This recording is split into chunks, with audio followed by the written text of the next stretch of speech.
So the last two things to do is to make these floats and to keep their position when they are moved.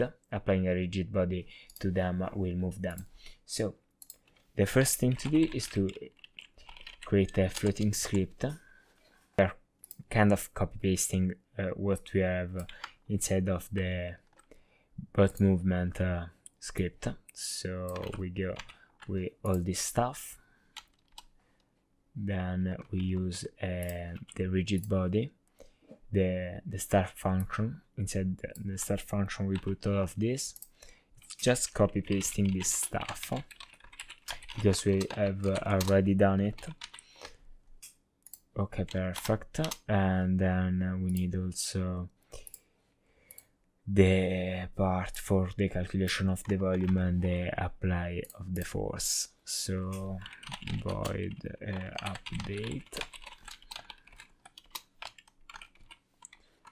and this should be enough. Let's see. Obviously we need to change the weight of our model. So first thing is to apply a rigid body, box collider, to reduce the weight of this to something like 0.4, and to add the floating script.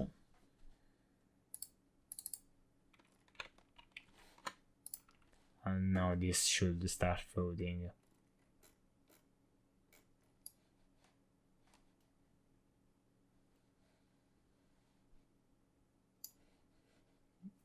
Okay, this didn't work correctly, probably because the drag isn't set it the right way. Wow, this is incredible.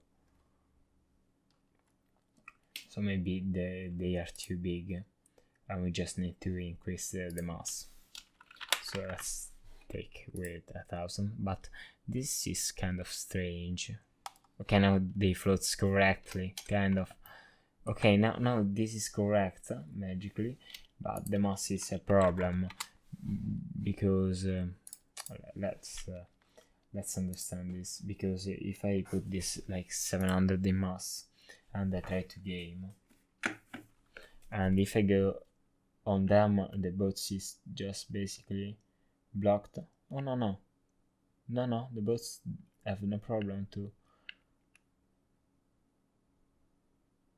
Okay, now maybe it's correct. I understand the reason why they are so heavy, why I need to make them so heavy. So let's try to understand this. Well, exactly I don't know why, because the last time it worked, but the box collider was a lot smaller. So maybe it's the scale of this that is fucking things up, because on the other model I have 100 times the scale and the box collider is 0.0005. So what we can do is to decrease the volume by reasonable amount of time, like over, I don't know, this is constant too, so or like let's say 500, maybe this works. Probably is a problem of scale. In fact, is a problem of scale, as you can see. Okay, now if I go on them, the boat has no problem. Perfect. Now we need to do the last script, that is to keep the position of each one of them. So we create a new script and we call this keep position.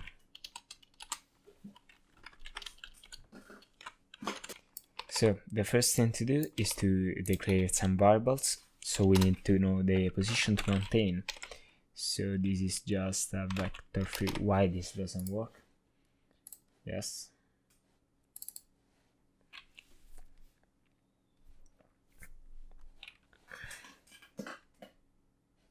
So this is just a vector free.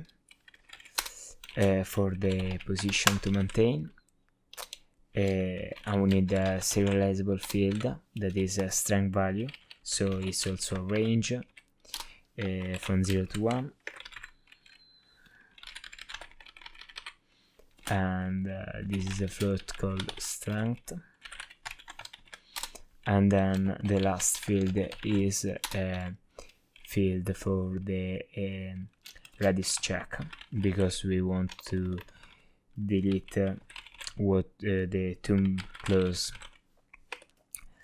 cubes at the beginning of each at the start of the game. Radius check float and a rigid body actually.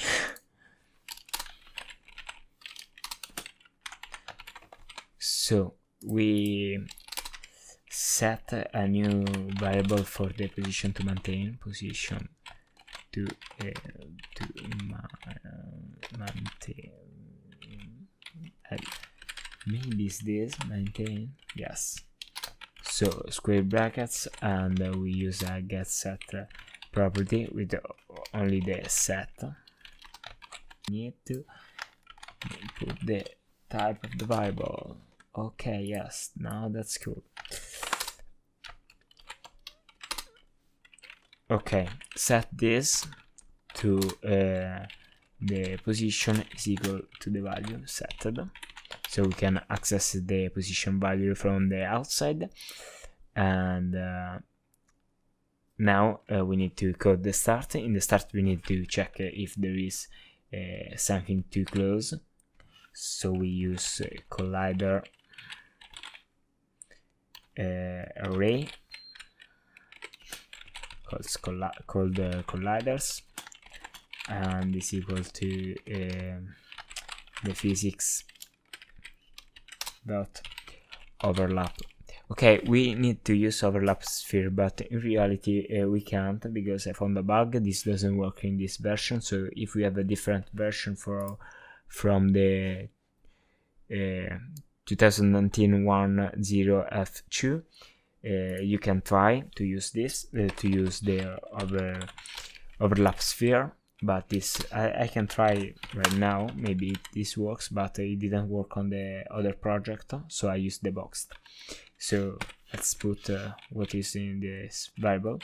The position is just the transform dot position, and the radius is the radius check. So length of the colliders is more than 1. We need to destroy this game object. This game object we need to refer to this as a transform, and then in the start function we need just to get the rigid body.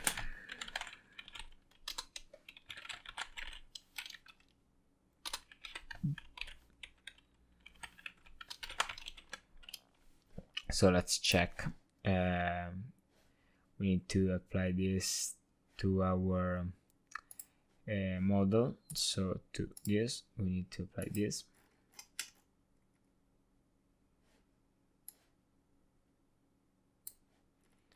Okay, perfect. And we also need to increase the strength and the radius check to something more reasonable.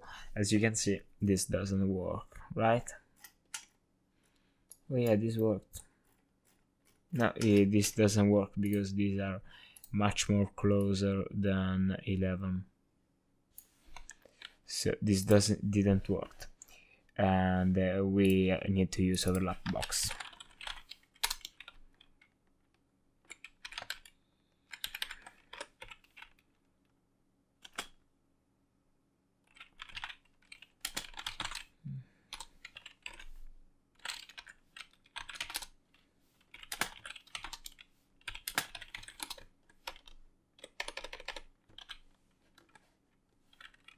So this is just enough for this function.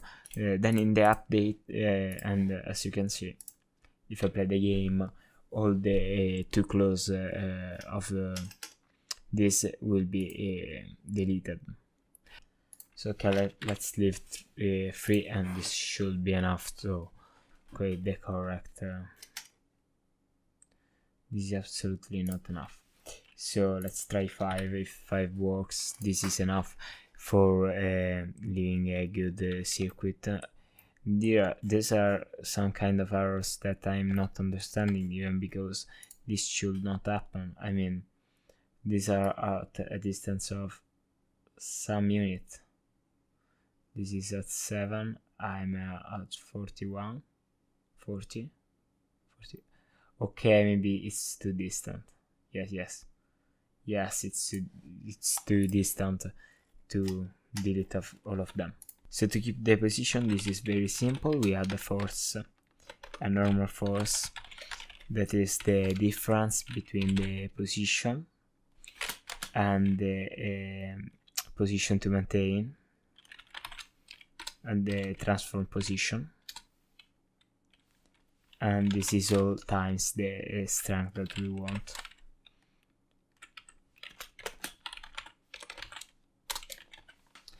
And instead, for the rotation, we go to transform.rotation and we use the quaternion.lerp, and we lerp from one quaternion, that is the first one, that is our current state. Rotation. This is a fixed update.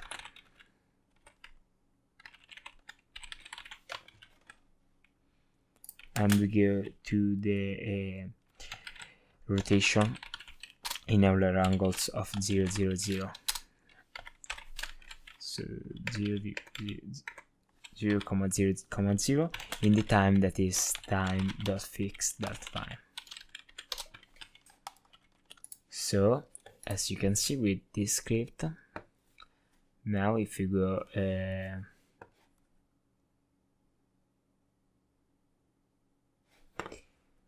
obviously we need to apply the position to maintain. We need to set this position, and we set this position in the path creator script.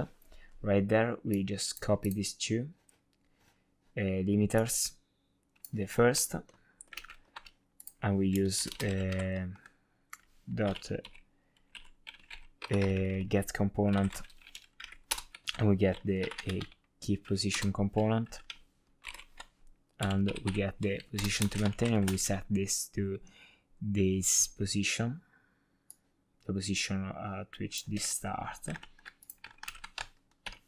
and we do the exact same thing to this. We copy this, we copy this,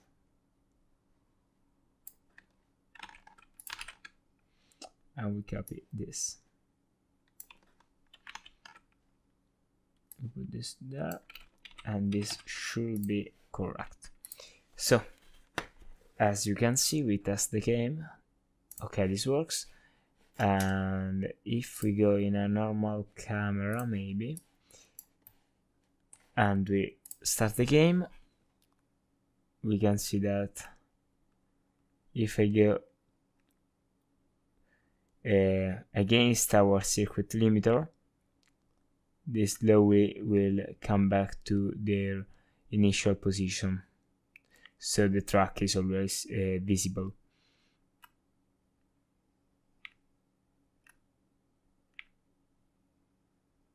So as we can see, this works just fine, this whole system. And also if we look at this, they also come back to their upright position, facing the up direction. Over time, obviously not immediately, but this works. So thanks for watching, and I see you the next time.